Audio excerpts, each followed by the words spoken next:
નમસ્કાર વિદ્યાર્થી મિત્રો, મારી યુટ્યુબ ચેનલમાં તમારું હાર્દિક સ્વાગત છે।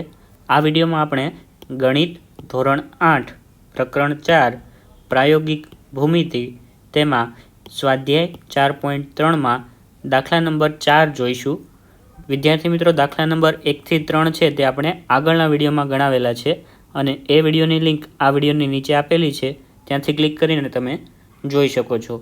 જો તમે આ ચેનલ પર નવા હોય તો ચેનલને સબસ્ક્રાઈબ કરો અને તમારા મિત્રો સાથે શેર કરો।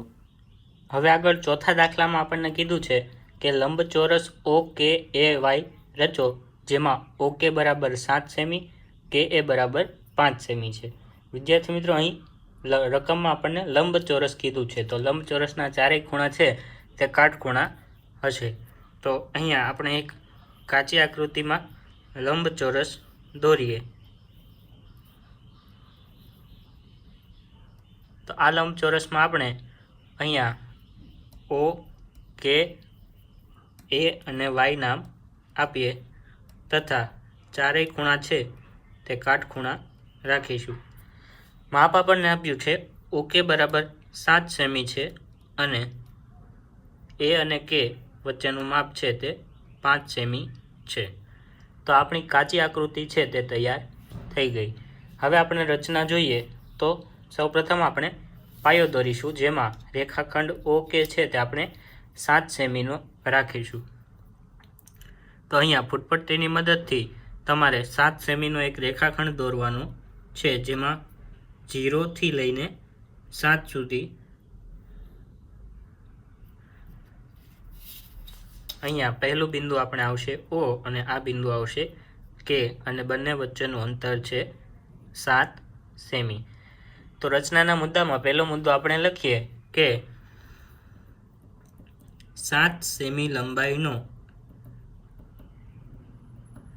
રેખાખંડ OK રચો।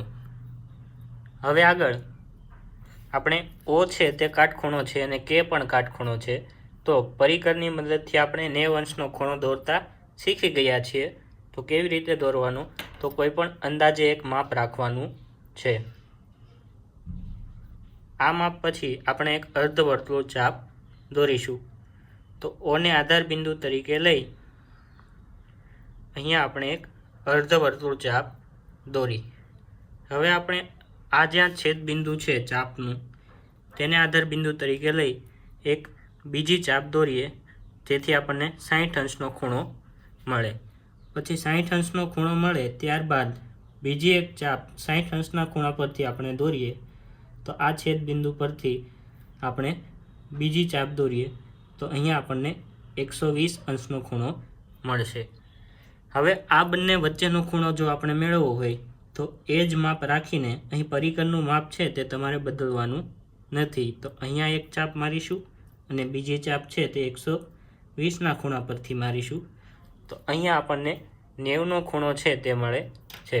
તો અહીંયા કિરણ આપણે એક દોરીશું, જેને નામ આપીશું કિરણ OP।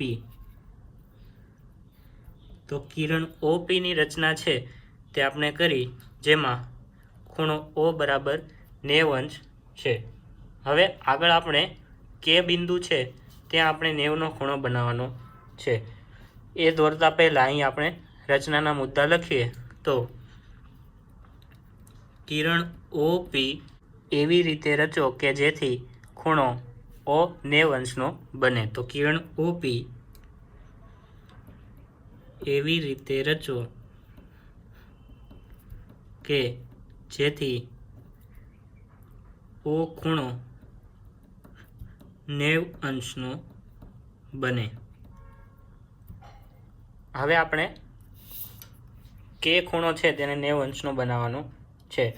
તો આપણે જેવી રીતે ખૂણો O છે તે 90 અંશનો બનાવ્યો, એ જ રીતે આમાં કરવાનું છે। તો સૌપ્રથમ K ને આધાર બિંદુ તરીકે લઈ એક અર્ધવર્તુળ ચાપ રચવાની છે।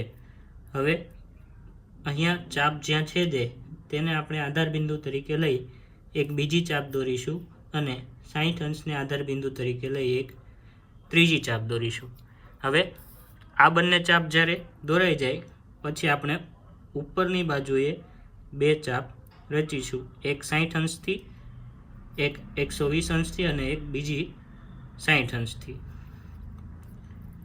આ પ્રમાણે તમારે 90નો ખૂણો છે તે મેળવવાનો છે.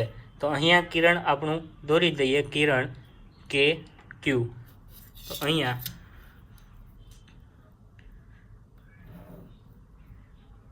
આ કિરણનું નામ આપણે આપીશું કે ક્યુ. તો રચનાનો મુદ્દો છે તે આમાં લખી દઈએ, કિરણ કે ક્યુ એવી રીતે રચો કે જેથી ખૂણો કે 90 અંશનો બને. તો આ આપણો બીજો મુદ્દો થઈ ગયો. હવે આપણે કે અને એ વચ્ચેનું માપ આપ્યું છે 5 સેમી. તો કિરણ કે ક્યુ ઉપર આપણે બિંદુ એ મેળવવું હોય તો કેવી રીતે મેળવી શકીએ? તો પરિકરની મદદથી ફૂટપટ્ટીમાં તમારે 0 થી 5નું માપ લેવાનું છે. તો 5 સેમી ત્રિજ્યાની ચાપ છે તે આપણે કિરણ ઉપર મારીશું તો આપણને બિંદુ એ છે તે મળી જશે. તો અહીંયા 0 થી 5 તમે વિડીયોમાં જોઈ શકો છો, 0 થી 5 સુધીનું માપ આપણે લીધું. આ માપ આવી જાય એટલે તમારે કેને આધાર બિંદુ તરીકે લેવાનું છે અને આ કિરણ ઉપર એક ચાપ મારવાની છે. આવી જ રીતે આપણે ઓને આધાર બિંદુ તરીકે લઈ કિરણ ઓપી ઉપર એક ચાપ મારવાની છે, કારણ કે બંને બાજુ છે તે 5-5 સેમીની છે. હવે આ બંને ચાપ જ્યાં છેદે ત્યાં અહીંયા આપણે બિંદુ એ નામ આપીશું અને અહીંયા બિંદુ વાય નામ આપીશું અને આ બંનેને આપણે જોડી દઈએ. તો રેખાખંડ વાય એ છે તે આપણે જોડી દીધો. તો અહીંયા આપણે 5 સેમી માપ લખીશું અને આ ખૂણો છે તે કાટખૂણો છે એટલે કે 90 અંશનો થશે. તો અહીંયા લંબચોરસ છે તે આપણો તૈયાર થઈ ગયો. તો અહીંયા આપણે લખીએ કે 5 સેમી ત્રિજ્યાની ચાપ કિરણ કે ક્યુ પર રચો તથા ચાપ જ્યાં છેદે ત્યાં બિંદુ એ નામ આપો. પછી આગળનો મુદ્દો થશે, હવે ઓ બિંદુને આધાર બિંદુ તરીકે લઈ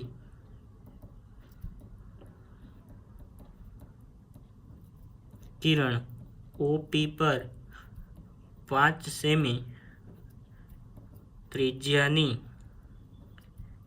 ચાપ રચો તથા ચાપ જ્યાં છેદે ત્યાં બિંદુ વાય નામ આપો. હવે બિંદુ વાય નામ આપ્યા પછી રેખાખંડ વાય એ રચો. આમ ચતુષ્કોણ ઓ કે એ વાય એ માગ્યા મુજબનો ચતુષ્કોણ છે. તો આ થયો આપણો જવાબ.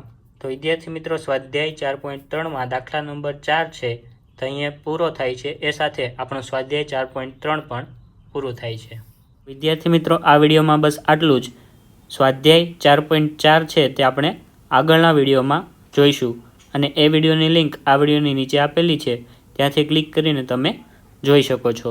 જો તમને આ વિડીયો પસંદ આવ્યો હોય તો તમારા મિત્રો સાથે જરૂર શેર કરજો. Thank you.